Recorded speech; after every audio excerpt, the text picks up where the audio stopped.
Looks like I have antennas. I kind of like it.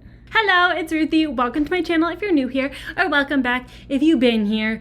And I thank you so much for coming back because it has been a long ass time. I don't even know where to start. There's so much to catch you guys up on. I don't even think I've recorded since I've gotten my second dog. Well, she's technically not my dog. Okay, so here's what happened. So the dog that we got when I was in high school passed away a little over a year ago, maybe 2 years ago, Bodie. I'll put up pictures of him. When he passed, my parents got Essie, this little girl right here, who I introduced you guys to in another video. And oh my God, there's just too much. There's too much to catch up on. I'm gonna zoom through this just to get you guys on the same page as my brain. So my cat Bagel passed away so unexpectedly from a heart condition that I just found out about like maybe a week before he passed. And that was heartbreaking. And my cat Gracie, his sister, was actually like so happy when he passed away because I think he kind of bullied her, which is sad, but happy for Gracie now, I guess. I live on the first floor apartment and my parents live on the second and third floor apartment. So Gracie really, really likes the third floor. You know, cats, they like to just get as high as possible and it feels like a tree house up there. So she loves it up there. So she stays up there basically all the time. Essie over here was my parents' dog, but we just like, right? Yeah, we're just like the same. She chose me, so I'm her mom now. And that bummed out my parents because they were like, well, we still want a dog. And so that is how we have Molly, who is napping over there, but I'm sure she'll make an appearance at some point. I'm just gonna adjust that.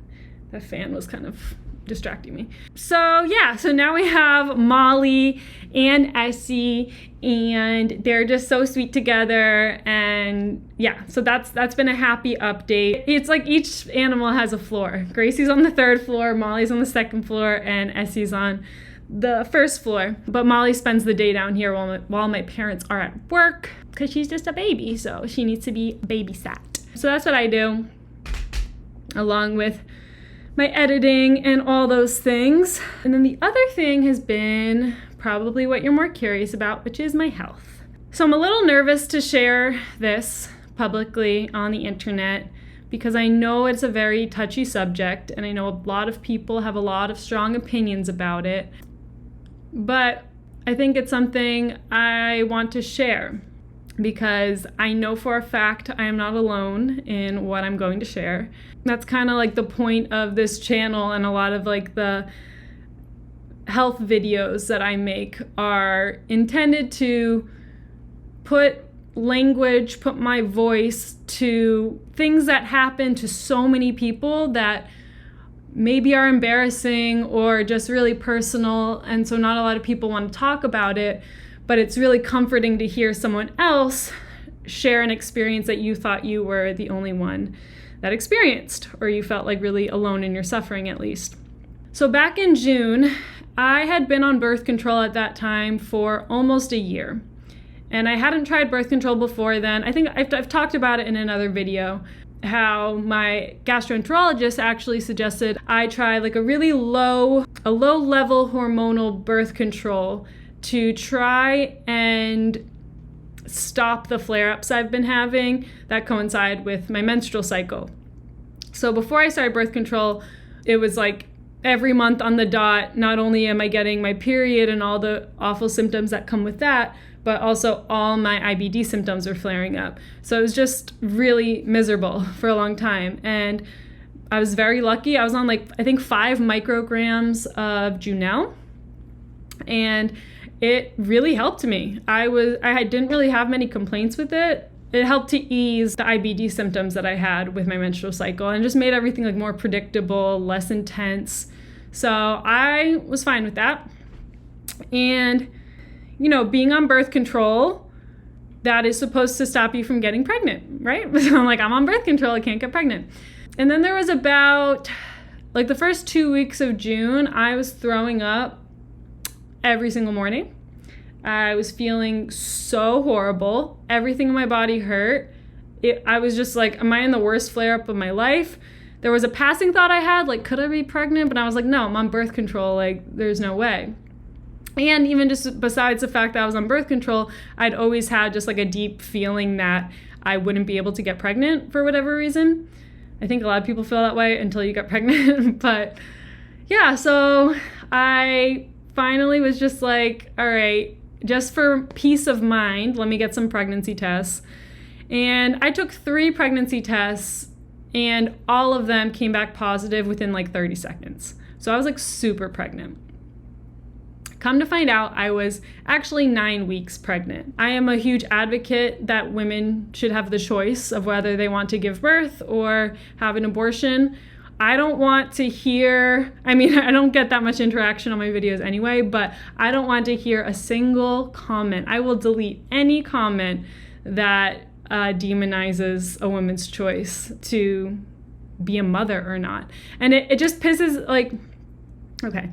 I never thought that it would be an issue for me. I thought like, okay, if I get pregnant, I will obviously get rid of it. Like, no questions asked, just generally for health reasons, because, I don't have a colon. I've had so many abdominal surgeries. Like, it didn't feel safe for me to be pregnant anyway. But with that being said, my doctors did assure me that if I did want to go through with the pregnancy, that they could set me up with people to help me through that, and that there would most likely be a safe way for someone with a J pouch to get pregnant and give birth successfully.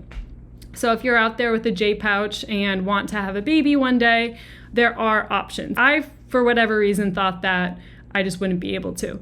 But that was wrong. You can still get pregnant and still have a successful birth if, who knows. But anyway, it is a possibility for someone with a J pouch to get pregnant successfully and also give birth successfully, which I was not aware of. But I was a little surprised at how difficult that decision was for me to make, to get the abortion. Because like I said, I've always been pro-choice, and at the time I was 26. I just turned 27 in August. But I'm someone like, I want to live my life, get my health on track, get my mind into a place where I feel like I am confident in myself, in my life, in my knowledge, and I'm ready to give that knowledge to the next generation and have a child of my own. I've always felt like I was going to adopt, or I guess it is possible for me to get pregnant. So I don't know. At some point I would love to be a mother, but I do not want to give up my entire life right now to do that. Not to mention the fact that, my health is so erratic, and I don't want to put my life at risk to have a baby that I'm not ready for and my partner was not ready for. But I came to that decision to get the abortion. And just a slight tangent of I have friends who've had abortions. I am very pro-choice, very pro-choice. I think it is so disgusting that there are people out there who want to force a woman to be a mother before she's ready. And there is absolutely nothing written in the laws about the father, about the person who got the woman pregnant. And I think it's really kind of disgusting when you look at it. Like, there was a case of a woman in England, I think, who is in jail because she got an abortion too late. The fact that a woman can go to jail for terminating a pregnancy when there's absolutely not, like, it's not even a question of like, who is the father here? Did he make her get the abortion? Like, it's not even in the conversation that someone got this woman pregnant. It's just really disgusting to me that the laws have nothing. I don't think there should be laws with it whatsoever. I think my body, my choice, your body, your choice, like bodily autonomy always. I fully believe in that. But if there are going to be laws for it, how come it only targets the woman and there's not even a question about the father? Like, it just pisses me off. But Anyway, I did decide to have an abortion. I had a surgical abortion and I was 9 weeks pregnant. I cried so much, like every day for a few months. I still cry sometimes just thinking about, that split in like realities, if you believe in that. I don't know. I feel like in some universe, like I did go through the pregnancy and maybe I had the baby, and then in another universe I went through the pregnancy and maybe I died during childbirth or something. In this reality, I chose to have the abortion and continue my life and hold off on being a mother until I am in a more stable place in my life, in my health life, as well as my relationship life. Like my boyfriend and I had only been together for like 7 months at the time. So, we feel very confident with the decision we made, and he was so supportive and there for me during every step, which I feel so lucky about, because being at the clinic was really eye-opening in the fact that there were many, many women there, and it was me and my partner, and there were like only 2 other couples there. Everyone else, it was like a mother and their daughter, or a girl and her best friend, or it was just women supporting women, which is a beautiful thing. But it's just sad to see the reality that it's less common for the man who got the woman pregnant to be a part of that process. So I feel very, very blessed and lucky that my man was there for me and is still there for me. And he's amazing. So anyway, after the abortion, you're basically postpartum. And my acupuncturist told me it's usually about 3 months after a miscarriage or an abortion for your hormones to in your body to come back to homeostasis or come back to center. And so I'm about 3 weeks away from that. So I'm still kind of in it. I'm still kind of in, the hormonal changes. My period has been really painful lately. But yeah, all of that happened. And so I did not want to make YouTube videos during that process. I wanted to wait until I could talk about this without bursting into tears to share.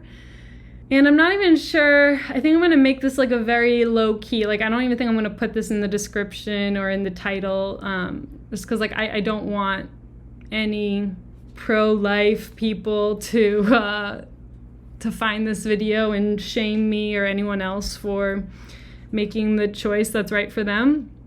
Also, another side note is that so many...